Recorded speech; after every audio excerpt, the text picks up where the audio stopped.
So this is a playbook recording for March 31st, 2021, NVDA daily consolidation breakout opening drive and intraday uptrend trade. So the bigger picture for this trade in terms of the market was SPY was opening up towards all-time highs level. It was breaking out of its consolidation over the past few days. And as a catalyst for all of this, the market was strong and was gapping up mainly on the news about Biden's infrastructure plan. This idea was giving a little bit of drive to the market and was a reason for the market to move, considering the past few days it's seen a little more consolidation. For the first time in a while, tech was actually stronger than SPY and the general market overall. We see tech gapping out of its multi-day consolidation as well, coming up. And we see that today it opened above the 315 level, which set up for a stronger move. After multiple days of chop, there was a little bit of a sentiment shift today, opening the day up for a good number of long trades after a lot of consolidation and allowing for accumulation in the market overall. So this is the fundamentals of NVIDIA. And on average, its ATR is 22 points. Its beta is 1.39, so it follows the market pretty closely. And the main reason fundamentally why NVIDIA was a good trade for today was on the idea of market strength and how the tech was leading after so long. This meant that NVIDIA would also follow, as NVIDIA is one of the key components of QQQ. And in hindsight today, NVIDIA, Snow, Apple all had explosive moves off the bell after consolidation following the trend of QQQ overall for today. And this type of market trade often works well when the market's setting up for a first day move. The predominant names of the index follow as well, so that's the idea behind this NVIDIA trade. On top of them, on the news of the chip shortage that we've seen with MU as well as other semiconductor and chip companies, the resolving of this and the slow moving up on the increasing of production of chips was another fundamental change that allowed NVIDIA to keep moving. So this was the morning game plan for NVIDIA that was written pre-market. So the idea for the trade was a gap and go range breakout overall. So NVIDIA is breaking out of its daily triangle and is setting up for a full day run here.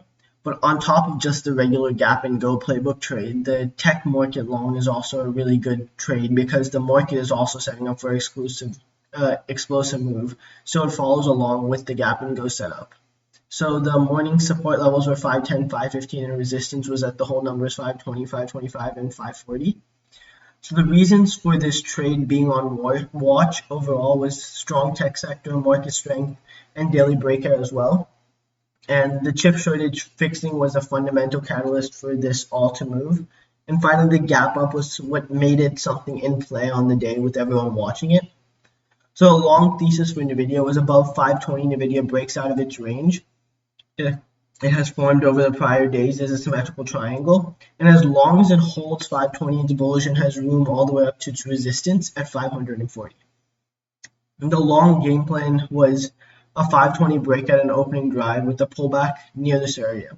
So the idea here was a breakout and a pullback as well off the tape we could find where buyers were stepping in, enter with low risk, high reward here. And if momentum doesn't come, any reversal near the low, so the idea of a washout or a washout long, as well as a morning reversal coming into support and buyers stepping in was also an idea. And this type of game plan with the washouts as well as breakout plans allows me to react to whatever the trade is and can be repeated in the future. So off the bell, what I expected was with tech finally showing strength, people will be looking to buy into NVIDIA, buy into other tech stocks. And with NVIDIA having such a large gap on the news of the prior days and being in play of chips and semiconductors, should be something that's really in play and seeing aggressive buying right off of the bell as well as throughout the day. So the big picture for NVIDIA is it's been forming this pattern over the past few I would say days to weeks, consolidating into the 500 area. After its bottom bounced right above 450 and establishing buyers there, it comes back down, consolidates into 500 to establish strong buying strength. And as this buying strength is clearly established, it sets up for a stronger push. This whole consolidation phase allowed a lot of accumulation of shares, a lot of buildup of volume to set up for a good trade, not just for one day, but for multiple days. So on the medium time frame, what we see is that the previous day consolidated, setting up any gaps up outside the previous day's range over 520-ish. And also the trend line formed from around February 11th, February 12th-ish, all the way into the end of March is now being broken out of, setting up for another move, which on the medium time frame, we're seeing a little bit of a trend line breakout as well as this flag breakout that we've seen over the past few days. So the real resistance for this trade is clearly at 540 at the medium time frame level, which we see that this is probably where it's going to struggle. And in hindsight, we do see that this is where the trade finally reversed. So it made a 20-point move from 520 to 540, finishing on ATR in its day with a strong clear trend. So pre-market technical analysis, what we see is pre-market for NVIDIA was almost non-existent. There was very little volume. It was kind of just moving back and forth. But the key here was it did hold the gap, and we can see the price didn't come below the gap up level, which did show that there was an accumulation of shares and the trade was holding overall, keeping its bullish context valid for the rest of this trade. So the open technical analysis. So what we see is right off of the bell, it comes down into the 518s, the pre-market high area, but it immediately holds that VWAP area, and even when it goes under, it comes back up immediately. What we see is it then makes its opening drive through the 520 whole number, which was the first sign of momentum and a pickup in volume, which was the highest volume bore right off the bell in the first 5 minutes that we see other than the opening candle. And this breakout volume, as it indicates, shows that there's buyers, and the candle preceding the breakout shows that the trade tried to come down below 520, but there was rebidding here and there was buyers stepping in, which allowed the trade to push back up. And on the tape, this trade did show clear buying strength coming up into the 520s area. I don't have the recording for it, but for my thing, this is the 520s area did have strong buying. And what we see is as it continues up, there's multiple flag patterns giving low risk, high reward add-ins, but there was no real longer consolidation until much later in the day.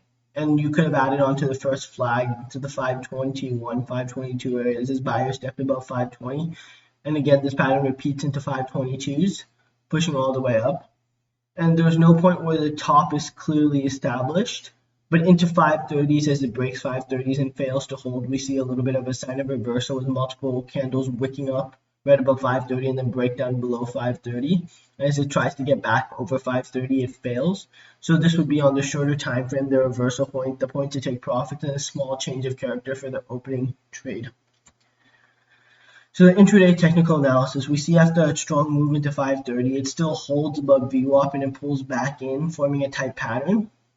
This tight pattern gives the first entry risking, I would say, just about 527.5-ish for a move up above the high of day, giving at least a 2-to-1 risk reward. As it pushes up, it does hold and it comes back into 530 and forms this very contractionary tight range holding 530, showing that buyers were accumulating a crazy amount of shares into 530s over an hour and a half period. And the breakout from this sends it over 535. Showing a strong move, and this gave an amazing entry as explained later, and pushing up further into the 537.5s area. It starts to top off, and you can see it moves back into 537.5, but can never break out again and forms a higher low, a lower high, sorry. And this was the point of the trade where there was a full change of character on the intraday time frame, and it kind of showed weakening price action as it was starting to move slower, not form as significant new highs. And as it approached that 540 area, we can really see sellers start to step in and people try to take profits before we get to that 540 resistance. So the trade variables for this trade was, in terms of the big picture of the stock, there was high RVOL. The stock was gapping up. It was around a key level. There was strong market sentiment. There was sector strength. And most importantly, there was a big idea of why the stock was in play, and there was also the daily consolidation range. All these things on the higher time frame set up for a really, really clear move. The intraday stock variables was there was a clear trend, there was a gap up off the bell which was held, there was clean price action and tape, and most importantly off the open there was no kill candles, no extreme wicking, no aggressive rug pulls. There wasn't signs of extreme manipulation, nor was there signs of a reversal early on, no kill candles, no extreme quick drops as we see in situations where stocks reverse quickly. And before the trade, the variables I looked for was there was a clean and defined stop loss for the trade. It was close to the stop loss as possible, best price possible, near the whole number, and the thesis is wrong if the trade comes below the stop. So this wasn't a trade where it could move lower and the trade could still be valid. The stop was very clear. If it came below those lows established off the open, it was obviously getting gap fill and was not as clear a trade as predicted. So the intraday trade strategy was first right off the bell, there was the opening drive through 520, which was get long through the breakout as it was aggressive and we could see buyers stepping up. There was the first continuation trade, which allowed a flag pattern to allow us to build into a position here. It allowed for a momentum trade and a continuation as it pushed higher.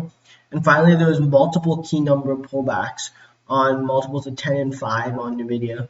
And the idea was to add here into the pullback and hold into the 525 using the tape.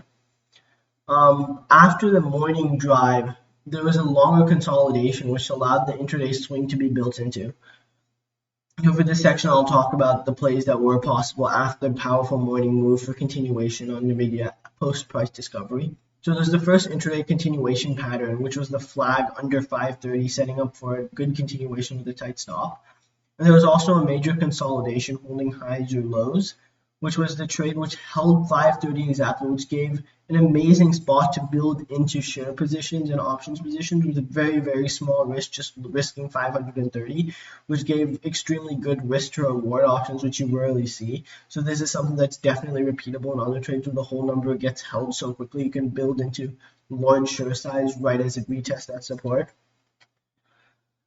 So the opening trade here was the first entry was the break of 520. Risking the VWAP or risking a flush of 520 and a strong close below 520. After the opening drive, there was the dip and hold of 520 along with the wick showing buying. So this wick and this rebid into 520s actually gave a really good entry because it like underlined the buyer stepping up and underlined buying pressure. This retest was even cleaner than the opening drive. So after that, there was the flags, the first and second flag, which made good low risk ads with 1 point risk, maybe 1.5 point risk for at least a 1-to-1 risk with what allowed to juice the trade out to its max after the opening drive for that full push up, adding into the dips and adding more into the flag breakouts. After the second pullback, it was a little bit of chasing, so there was no point to add higher up. And scaling into partials, taking partials into new highs, but holding most of the position for a change of character. As it got into 530, failed to hold 530 and put in that higher low, as well as that wicking into 530, which seemed to show the top of the trade, at least for the morning period. This is where the bulk of the position could be taken off. And if this trade was meant to be a whole day intraday swing trade as well as an opening trade, the core position could have been entered into 520s and held with a looser stop for the whole trade, but this is specifically the trade breakdown for trading the exact open part of the trade while holding the car for the whole day trade as well. So for the intraday swing, after the first trade and the car is held, then the choices are as the pullback happens after having the car position off the bell, add into that pullback, add into the 530s, reclaim, and then eventually as it holds 530s again after the breakout and gets really, really clear, add the bulk of the position into that clear tape area, giving an extremely tight stop and take on most of the tiers there. And eventually as it goes higher into the 538s and it gets near 540, and you can see the changing character and the changing width of candles, the weakening of the up moves, the rejections into 537.5, and how it tries to move higher on that candle right here but fails to hold and comes right back down, and this puts in its higher lows here and can't ever get back up. That's the sign to take off most of the position into this area up here. And after that, and the final stop for the rest of the position that's being held, maybe the one tier or less than one tier that's being held into 535 can get cut as obviously this pivot breaks and the trade's over into the 540 resistance with its double top pattern as well. So overall, this trade was a very good trade, A plus, very repeatable because the big picture is a very clear big picture with the catalyst for the individual stock, a gap for the stock, a daily breakout, as well as sector strength. All of these things put together is a repeatable pattern with market strength, catalysts, as well as breakouts. The intraday was also repeatable. It's an opening drive followed by a trend trade in the intraday on the 5-minute chart and the 15-minute chart, allowing us to add into pullbacks, add into consolidations and whole numbers with a clean uptrend, simple trade here. And the exits for this trade was also good because it gave us a clear change of character at the top to nail the top of the trade, both off the open as well as later on in the day. So all these things are very repeatable, and the idea of this playbook is to be able to repeat this type of situation both intraday as well as on the big picture.